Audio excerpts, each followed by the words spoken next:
Sidlaghatta KAS ಅಧಿಕಾರಿ ಅಮೃತ ಗೌಡಗೆ ಧಮಕಿ ಪ್ರಕರಣಕ್ಕೆ ಸಂಬಂಧಪಟ್ಟಂತೆ ರಾಜ್ಯ ಸಮ್ಮುಖದಲ್ಲಿ ಮಂಗಳೂರಿನ ಹಲವೆಡೆ ಪಂಚನಾಮೆ ಮಂಗಳೂರಿನ ಮೈಕಲ್ನ ಫಾರ್ಮ್ ಹೌಸ್ಗೆ ಕರೆತಂದಿದ್ದಾರೆ ಇದೀಗ ಖಾಕಿ ಪಡೆ ಪಂಚನಾಡಿಯಲ್ಲಿ ಜೆಎಕೆಇ ಡಿಸೈನ್ ಸ್ಟೋರ್ನಲ್ಲಿ ರಾಜೀವ್ ಆಶ್ರಯ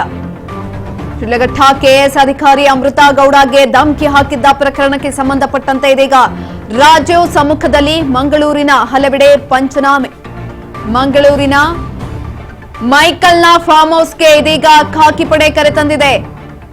ಪಚ್ಚನಾಡಿಯಲ್ಲಿ ಜೆಎಕೆಇ ಡಿಸೈನ್ ಸ್ಟೋರ್ನಲ್ಲಿ ರಾಜೀವ್ಗೆ ಆಶ್ರಯವನ್ನು ಕೂಡ ಕೊಡಲಾಗಿತ್ತು ಶಿಡ್ಲಘಟ್ಟ ವೃತ್ತ ನಿರೀಕ್ಷಕ ಆನಂದ್ ಕುಮಾರ್ ನೇತೃತ್ವದಲ್ಲಿ ಸ್ಥಳ ಮಹಜರನ್ನ ಮಾಡಲಾಗಿದೆ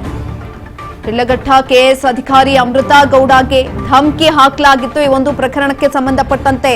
ರಾಜೀವ್ ಗೌಡ ತಲೆಮರೆಸಿಕೊಂಡಿದ್ದ ಅದಾದ ನಂತರ ಪೊಲೀಸರು ತನಿಖೆಯನ್ನು ಆರಂಭಿಸಿ ಆತನನ್ನ ಹಿಡಿದಿದ್ರು ಇದೀಗ ರಾಜ್ಯ ಸಮ್ಮುಖದಲ್ಲಿ ಮಂಗಳೂರಿನ ಹಲವೆಡೆ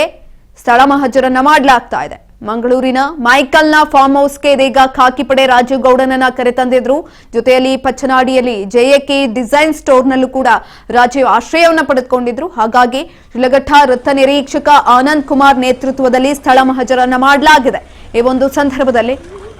ಸತತವಾಗಿ 13 ದಿನಗಳ ನಂತರ ರಾಜೀವ್ ಗೌಡನನ್ನ ಪೊಲೀಸರು ಕೇರಳ ಗಡಿಯಲ್ಲಿ ಬಂಧಿಸಿದ್ರು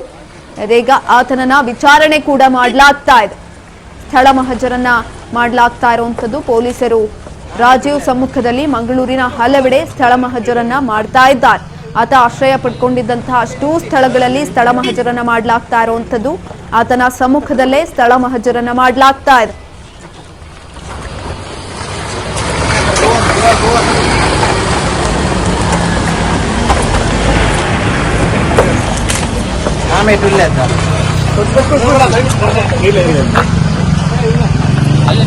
ಅಲ್ಲಿ ನಿಲ್ಲಿಸಿ ಸರ್ ಅಲ್ಲಿ ನಿಲ್ಲಿಸಿ ಅಲ್ಲಿ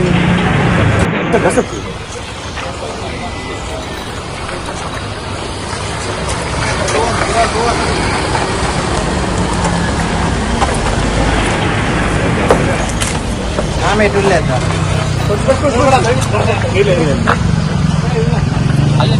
ಅಲ್ಲಿ ನಿಲ್ಲಿಸಿ ಸರ್ ಅಲ್ಲಿ ನಿಲ್ಲಿಸಿ ಅಲ್ಲಿ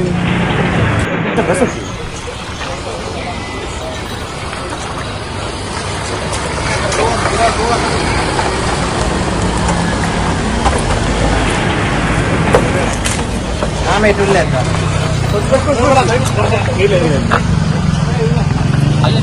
ಅಲ್ಲಿ ನಿಲ್ಲಿಸಿ ಸರ್ ಅಲ್ಲಿ ನಿಲ್ಲಿಸಿ ಅಲ್ಲಿ